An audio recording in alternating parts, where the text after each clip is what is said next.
পাহাড় ঘেরা জনপদের এই স্থানে একসময় প্রতি সকালেই থাকত শিশুদের কোলাহল। শিশুদের পড়ালেখায় মুখর থাকত পুরো প্রাঙ্গণ। তবে এখন জরাজীর্ণ ভবন, আগাছা দিয়ে ভরা চারপাশ।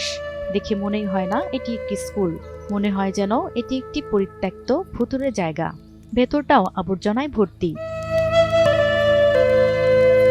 ভবনের দরজায় ঝুলছে তালা।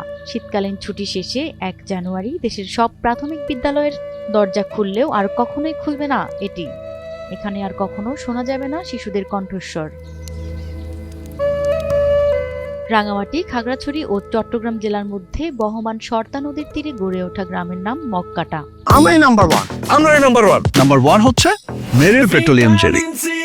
চট্টগ্রামের ফটিকছড়ি উপজেলার খিরাম এলাকায় পাহাড়ে ঘেরা এই লোকালয়ে যেতে পাড়ি দিতে হয় আঁকাবাঁকা নির্জন দুর্গম পথ।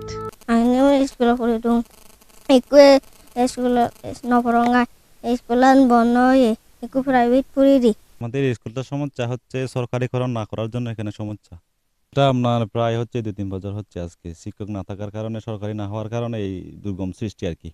বাচ্চারা কেউ লেখাপড়া আর কি করবে? স্কুল হচ্ছে আমাদের কিরাম স্কুল হচ্ছে প্রায় এখান থেকে ৪ কিলোমিটার দূরত্ব, বার্মাচুরি হচ্ছে ২-৩ কিলোমিটার দূরত্ব। এখানে আছে লেখাপড়া ছাড়া কি করবে? ছোট ছোট পাহাড় ঘেরা এই গ্রামে নেই কয়েক কিলোমিটার জুড়ে কোনো সরকারি প্রাথমিক বিদ্যালয়। এই জনপদের শিক্ষার্থীদের রাঙা গাঁওখালী না হয় খাগড়াছড়ির লক্ষ্মীছড়ি যেতে হয় পড়ালেখার জন্য। সম্মিলিত উদ্যোগে ১৯৯৪ সালে প্রতিষ্ঠা করা হয়েছিল পাহাড়ের চূড়ায় মক্কাটা বেসরকারি প্রাথমিক বিদ্যালয়। ৩০ বছর ধরে শিশুদের শিক্ষার একমাত্র আশ্রয়স্থল ছিল এই বিদ্যালয়। অধিকাংশ চাকমা ও মারমা জনগোষ্ঠীর একমাত্র শিক্ষার মাধ্যম এই বিদ্যালয়টি যেন এখন শিক্ষক শিক্ষার্থীহীন একটি ভুতুড়ে জায়গা। ইউনিয়নের ১ নম্বর ওয়ার্ডে অবস্থিত এই স্কুলটি খুবই প্রয়োজন।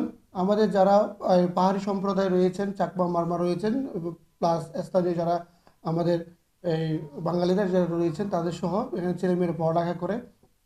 এই স্কুলের আশেপাশে আপনি ৫ কিলোমিটার যদি আপনি স্কোয়ারে কোনো ধরনের প্রাথমিক বিদ্যালয় নেই প্রথমত। আবার দ্বিতীয়ত কথা হচ্ছে যে চট্টগ্রামে অবস্থিত, এরপর হচ্ছে হিলটেক্স, খাগড়াছড়ি এবং রাঙামাটি জেলা। খুব এই স্কুলটা যখন পাঠদান অনুমোদন হয় পর থেকে এলাকার মানুষ এটা টাকা পয়সা দিয়ে এরা শিক্ষকদের বেতন দিয়েছেন। এটা দীর্ঘদিন ধরে ওরা চালিয়েছেন। এমন পরিস্থিতি হয়েছে বিগত ২ বছর আগে অক্ষম অবস্থা। এই প্রক্রিয়াটা ১৭ সালের পর থেকে হয় নাই বিদায় এটি আমরা কোনো লিস্টেড করতে পারি নাই। আমরা চাইব এই স্কুলটা সরকারি পর্যায়ে একটু দায়িত্ব নিক এবং সরকারিভাবে একটা যদি জাতীয়করণ করা যায় তাহলে সরকারিভাবে শিক্ষকরা নিয়োগ হবেন, তা এরপরে স্কুলটা আমরা চালাতে পারবো। পাহাড় ঘেরা এই গ্রামে এরই মধ্যে পৌঁছেছে বিদ্যুতের খুঁটি। ঘরের বাতি জ্বললেও নিভে গেছে শিক্ষার আলো। সংবাদকর্মীদের মাধ্যমে এই তথ্য জানার পর গ্রামের শিশুদের শিক্ষা নিশ্চিতে দ্রুত প্রাথমিক বিদ্যালয় চালুর আশ্বাস দিলেন উপজেলা নির্বাহী কর্মকর্তা। যে এই পাহাড়ি এলাকার মধ্যে ৫ থেকে ৮ কিলোমিটারের মধ্যে বাচ্চাদের কোনো স্কুল নেই। এই বিষয়টি খুবই দুঃখজনক। বিশেষ করে বেসরকারি বিদ্যালয় যেটি ছিল সেটিও শুনলাম যে ১.৫ বছর হলো বন্ধ হয়ে গেছে অর্থাভাবে। এখন আমরা চেষ্টা করছি যেটা সরকারিভাবে একটি প্রাথমিক স্কুল স্থাপন করার উদ্যোগ গ্রহণ করা হয়েছে।